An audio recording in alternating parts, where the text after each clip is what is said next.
So this is the passenger side cabinet in the rear. As you can see by the water tank in there, I built the cabinets to fit specific items depending on what I wanted to store in there. So this fits the 5-gallon water jug in the back rear corner.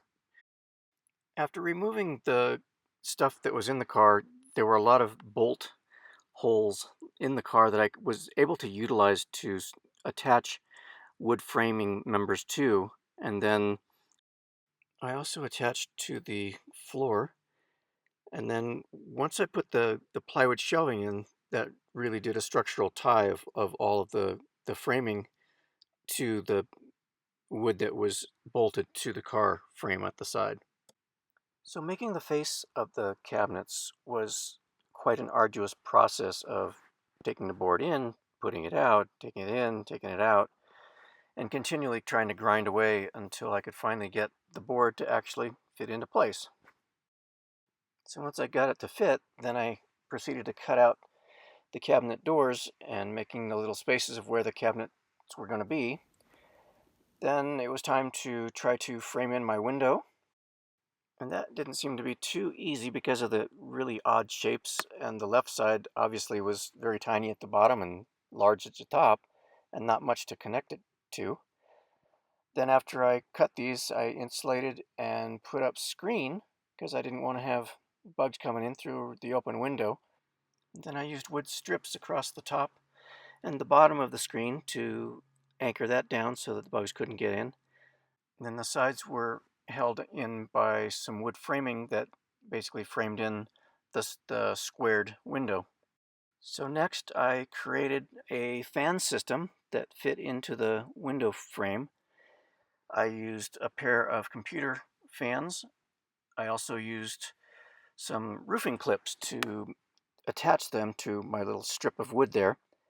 Then I made some sound absorbing kind of hinges for them with little rubber isolators so that when it swung and was attached to the wall, there was no vibration that would transmit. And these are 3-speed computer fans that unfortunately Cooler Guys no longer makes. First, I tried a sliding piece of hardware to hold the door up, but it didn't hold it very well and it kept sliding down. So I ended up getting a lockable type of piece of hardware that would then hold that so it was held stiff and locks into place. So the good thing about the fans is that side window opens and I can blow fresh air in. And then this is the driver's side cabinet. As you can see, the horizontal piece of wood there is bolted to the frame of the car, as well as the bed support, hinge support being locked to that vertical plywood. Much of the framing is all tied together.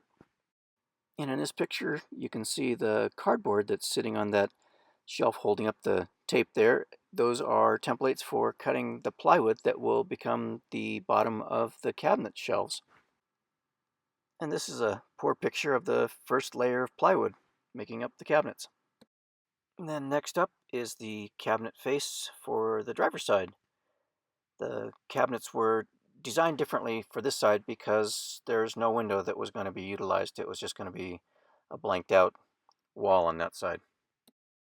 And in this picture, you can see the side-to-side tie of the hinge for the bed and the rafters across the ceiling. So they all had to be up before I could do the sides because they all kind of tied together. And then next up was the back door. I decided to put a wood panel on there instead of the plastic. And this is a dimmer switch I took apart to use for dimming the lights in the back door. Had to run power, so I ran some wire through the little rubber connectors to have the wire be protected going to the back door. Then I cut out the holes for the lights and put the dimmer in there. So inside the door at the center and the bottom is this locking mechanism that locks the door when you close it. And I discovered that there are a couple of levers there, and if you pull the right one, it unlocks the door from the inside. So I was stoked and added a small wire cable to that little lever that I'm pulling with my finger so that I can now manually open the door from the inside. To attach the rafters to the roof, on some of them I was able to make these metal brackets, which would then tie the rafters to the ceiling nice and snug.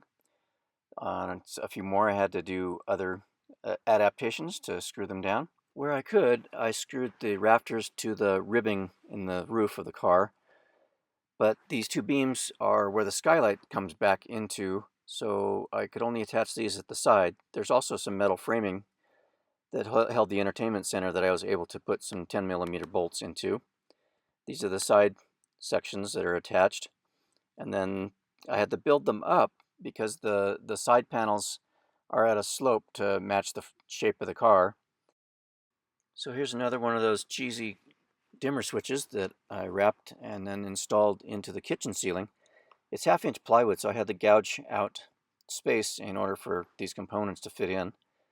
Here's the 3 lights that go over the kitchen, and then the wiring for the dimmer.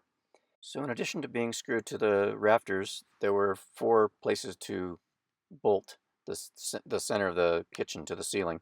In these pictures, you can see the 4 bolts, and you can see the side panels that slope the kitchen ceiling to the lower edge of the car. And here you can see the completed insulation in the ceiling, 2 layers of the rigid foam over 2 layers of the stick-on foam. Over the kitchen, I installed 2 more computer fans, one on each side by the window, and they swing down and stick to the ceiling with these little round magnets that are screwed to the fan frame and screwed into the ceiling of the kitchen. They can also be taken down and rotated and change the direction that they blow. So this is the kitchen with the refrigerator, the sink, and the stove all in place. You'll notice the aluminum bar that holds the 3 sections of counter as one countertop. And then this is the kitchen ceiling with all 3 panels up, the fans hanging down, and the lights installed. And this is a view looking back at the back door with the lights installed into the back panel. So there's kind of the basics of the cabinet construction in the kitchen. I think we'll end the video here because next up is going to be the electrical system. As always, thanks for watching.